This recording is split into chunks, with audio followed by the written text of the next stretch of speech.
I get hella busy. I get hella busy. I get hella busy. I get hella busy. So in terms of performance of this ball, it's pretty standard. It's everything you would expect this ball to be. Nothing great, but also nothing bad either. I will say that when I took this ball out of the box and bounced it for the first time, it didn't bounce well, but that wasn't unexpected. I expect that with most balls. What I didn't do, which is something that I usually do, is to drain the stale air out of this ball and then fill it up with brand new air. I didn't do that. I didn't have the time to do that at the time, so I just pumped a little bit of fresh air into the ball. It bounces a little better now, but not quite as well as I would like or expect. In the future, I will attempt to take all the air out of this ball and replace it with new air. If that does not improve the performance, that's going to be another strike against this ball, but for now it performs okay. It's fine.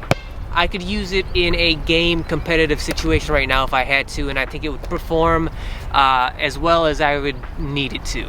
So if you're in the store and you feel this ball and you think to yourself, oh, I think I understand how this ball would perform on the court just by going how it feels in the store, the way you expect it to perform is exactly the way it does. The way it feels and moves and bounces is exactly the way you would expect it to. If you feel this ball in the store and you say, oh man, this ball feels great, it's exactly what I am wanting in a basketball, then you're in luck because the ball is going to be exactly what you want it to be. Like I said, it feels like composite leather and it performs like composite leather. Now for me specifically, I have specific demands of a ball. I prefer, personally, a rubber ball because I like the grip of the ball to be tacky. The tackier a ball is, for me, the better. So I like to put my fingertips on the ball and for them not to move, right? I like them to be stuck in place. So with composite leather and straight up leather balls, your fingertips kind of glide over the pebbling. Now, some people like that, that's what they prefer. For me, I prefer the opposite, which is put your hand on the ball and it just sticks, right? That's what I like personally. But a lot of people like that soft feel of the ball. It feels better to them. I enjoy how the ball feels. I think it feels great in terms of comfort, but I need stickiness, I need grip. I like to be able to palm a ball, and I don't have big hands, but usually with rubber balls I can just barely sort of palm them, but with leather and composite leather balls I can't really do that. Now, is that a big deal? Is that a game changer or a rule breaker for me? No, it's not. But if I could have that, that's what I would prefer.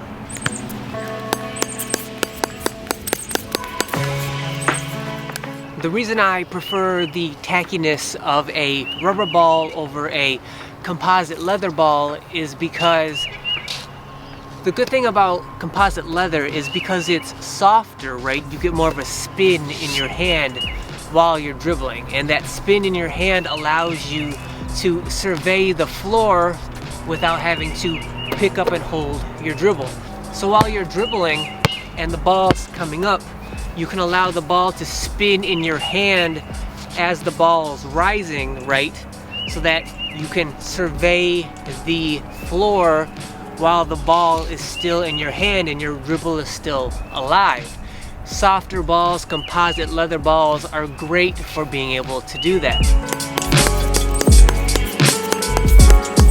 The problem that I have is that I need, at a moment's notice, for that ball to go from spinning in my hand to having complete control over the ball if an opportunity presents itself where I suddenly need to have that complete control. So if I'm dribbling the ball, right, and the ball's coming up and it's spinning in my hand as the ball is rising, right, if there arises an opportunity for me to drive the ball or change direction, in a moment's notice, if I can't immediately get grip and feel of the ball, if I can't stop the spinning of the ball at a moment's notice and have complete control over it, that's a problem, because I need to have that control if an opportunity like that presents itself.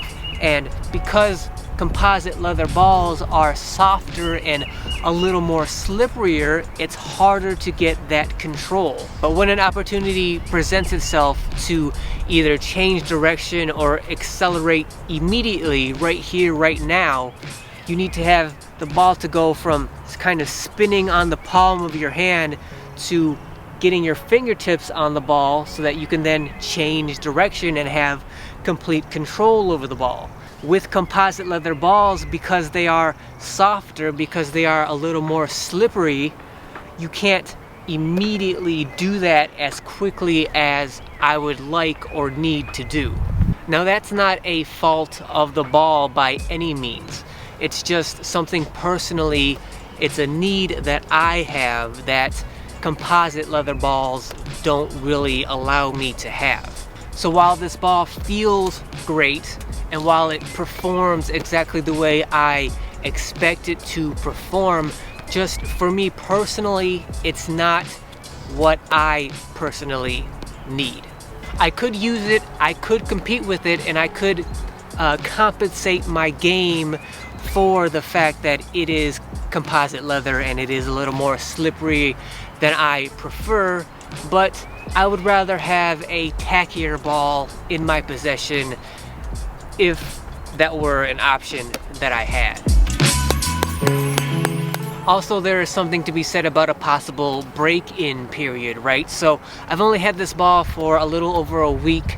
I've put it through moderate usage, so if there is a break-in period, if once the pebbling gets broken in more over, say, 3 or 4 weeks of moderate use, maybe it would gain a tackier feel over time as it's broken in more.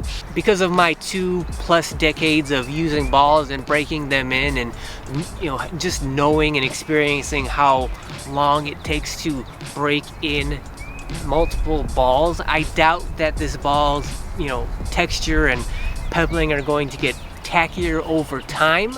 I can feel that there is going to be more of a breaking in breakdown and process that's going to happen, but it's not going to noticeably impact the way this ball performs. It may get a little tackier, a little grippier over the next month or so, but it's not going to noticeably impact the way this ball performs. So the bottom line with this ball is, if you go to the store and you feel this ball in the box in the store and it feels good to you, it is going to be exactly what you expect it to be. It's going to perform exactly the way you expect it to perform. If it feels good to you in the store, it's going to feel good to you out here. If that is the case for you, then I do recommend you buy this ball and you give it a try. I don't think that you're going to be disappointed by it at all in terms of its performance. For me, this ball did perform the way I expected it to, but the kind of weird, wonky characteristics that it has, that it's like, it doesn't say what kind of material it's made out of, and the seams at the middle of the grip channels of the ball, it doesn't make me feel great about this brand of Spalding ball in particular, because it seems kind of misleading. It feels weird that Spalding made a ball that's not composite leather but feels like it's composite leather, and then they put the seams of the grip channels right in the middle of the ball, all the way around the ball. It seems weird, it's kind of off-putting.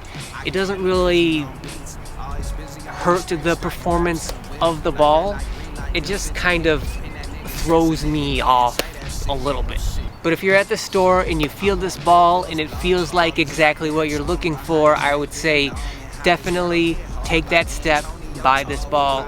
You won't be disappointed, and it will perform exactly the way you expect it to perform. So thank you guys for watching. I hope this review was helpful. If it was, a thumbs up would be great. If you could subscribe to the channel, that would be awesome. That really helps me out. I'm getting a little bit more into actual basketball reviews, so if there are any balls that you guys would like me to take a look at, let me know down in the comments. Make sure you hit that notification bell so you're notified of future reviews of basketballs on this channel. And until then, I will see you guys next week. It's gyms all around like this Sierra Leone. I seen a lot of fire shit, but it ain't nothing like home. And White Stadium is empty, feeling something like Rome. To get the guap to come and go, we aiming something like Rome.